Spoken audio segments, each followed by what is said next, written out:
ధరణి part B సమస్యలు అసలు చాలా సమస్యలు ఉన్నాయి. అసలు ధరణి పార్ట్ బి అంటే ఏంటి?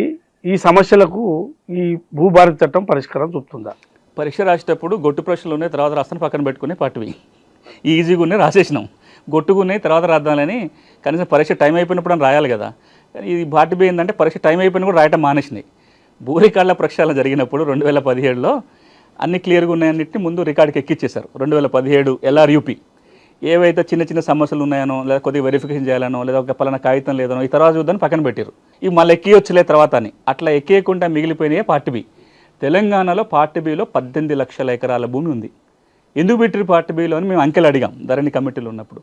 23 రకాల కారణాలతోటి పార్ట్ బిలో పెట్టారు. ఎట్లాంటి కొన్ని చిన్న కారణాలు అంటే మీరు ఆధార్ నెంబర్ ఇవ్వలేదని పార్ట్ బిలో పెట్టారు, ఆధార్ నెంబర్ మ్యాచ్ కావట్లేదని పార్ట్ బిలో పెట్టారు, కేసు ఉంటే పార్ట్ బిలో పెట్టారు, అట్లా రకరకాలుగా. ఇప్పుడు ఈ 18 లక్షల ఎకరాలు ఏమవుతుంది అంటే అంతకుముందు వాళ్ళకి పాస్బుక్ ఉండి ఉంటుంది 71 చట్టం కింద. ఓకే, పార్ట్ బిలో పెట్టడం వల్ల ధరణి బుక్ రాలేదు.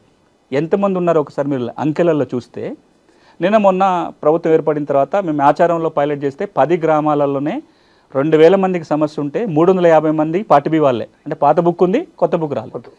గత నెల ప్రభుత్వం ఈ 4 మండలాల్లో పైలట్ నిర్వహించి రెవెన్యూ సదస్సులు పెట్టి దరఖాస్తులు తీసుకుంటే దాదాపు 12,000 దరఖాస్తులు వచ్చినాయి.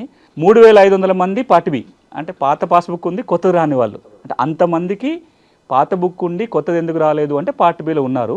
ఇప్పుడు భూభారతి చట్టం ఏమంటుందంటే పార్ట్ బిలకు కూడా సెక్షన్ 4 కింద దరఖాస్తు పెట్టవచ్చు.